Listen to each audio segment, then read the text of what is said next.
Data backup is one of the most important processes performed in modern businesses. The information in our organizations is valuable and it must be secured, managed, and backed up to ensure its availability. In this chapter, you'll learn how to plan for backups and restorations for your Windows computers. You'll learn how to use recovery features that are built into the OS and how to go about selecting third-party backup tools. The following topics are addressed: planning for backups, testing recovery processes, working with System Restore, selecting third-party backup software, and using recovery boot options.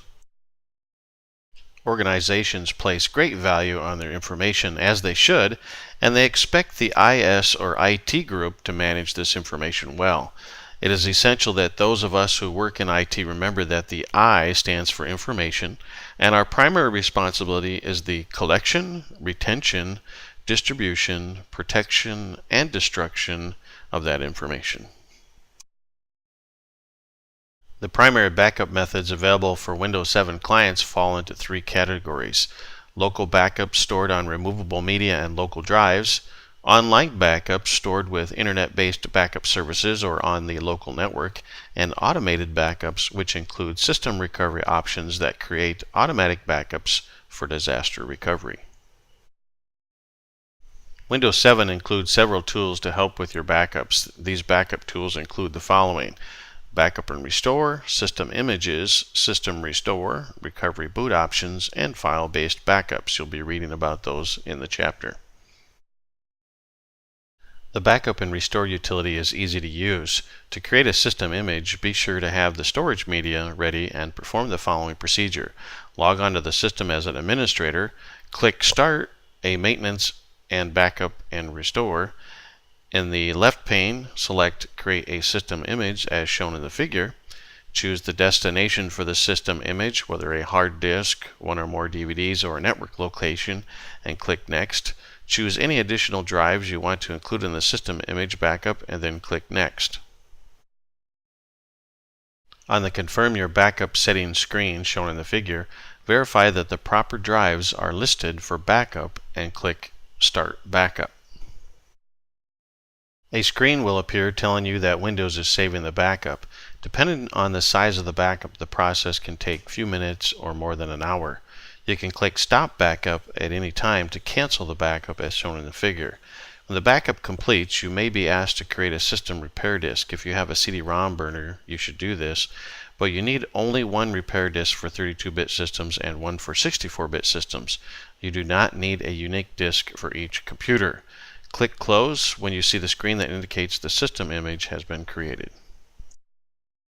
The Windows 7 Backup and Restore utility can use several different backup targets, including these: internal hard drives, external hard drives, network locations, USB flash drives, CDs, and DVDs. The Backup and Restore utility has the following limitations. Volumes formatted as anything other than NTFS, FAT, or UDF cannot be used. The drive being backed up cannot be the target. The Windows volume cannot be the target. A recovery partition cannot be the target. A locked BitLocker partition cannot be the target, and tape drives are not supported. The backup planning process includes the following steps.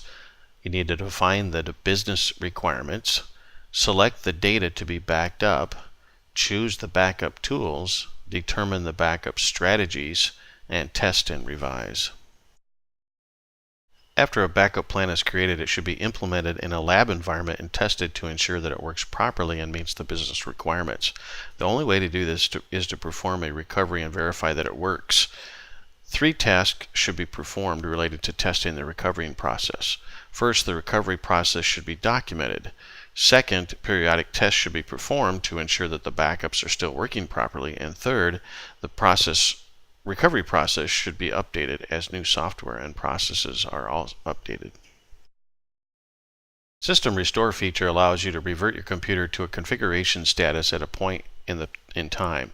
System Restore monitors installations of software and device drivers and creates restore points, allowing you to return to the state before the software or device driver was installed. In this section, you will learn about the features of System Restore and then learn to create and use restore points. By default, System Restore is enabled on the system drive. If you want to use it on other drives, such as data storage locations, you must enable it as shown in the figure. You can enable it for both system settings and previous versions of files, or only for the restoration of previous versions of files. You can also indicate the maximum space it can use. To configure System Restore, go to the GUI interface, although Microsoft refers to it as a System Restore in online documentation for a specific drive. System Restore creates restore points automatically based on the following triggers by default. It will automatically create once each day.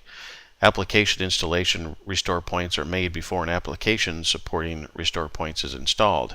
Restore points are created when you initiate a system restore for the machine, and when an unsigned driver is installed, a restore point is created automatically.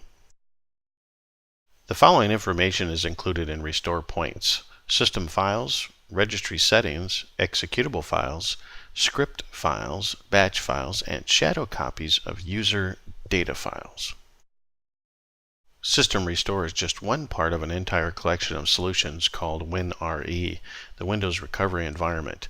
Windows RE, or WinRE, includes the ability to revert to a restore point created by System Restore, but it can also be used for recovery to a system image. The process of determining the backup needs is the same for third-party software as it is for internal software. You must still define the business requirements and the data that is to be backed up. Third-party software, however, may provide benefits such as the following: the ability to restore files to a different OS than the one from which they were backed up, the ability to compress backups for space savings, the ability to back up to additional devices such as tape drives and internet locations, and the ability to customize the backup process with more powerful scheduling or scripting options.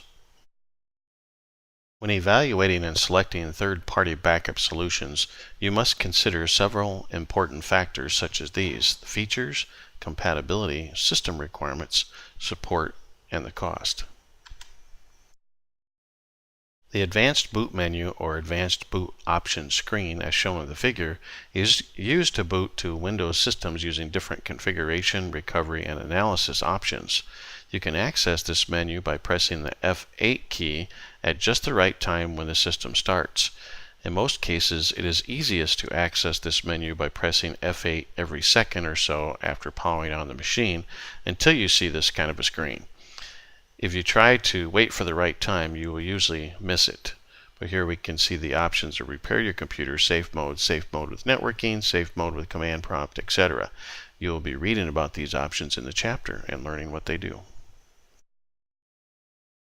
In Chapter 14, you'll be learning more about planning for backups, testing recovery processes, working with System Restore, selecting third-party backup software, and using recovery boot options.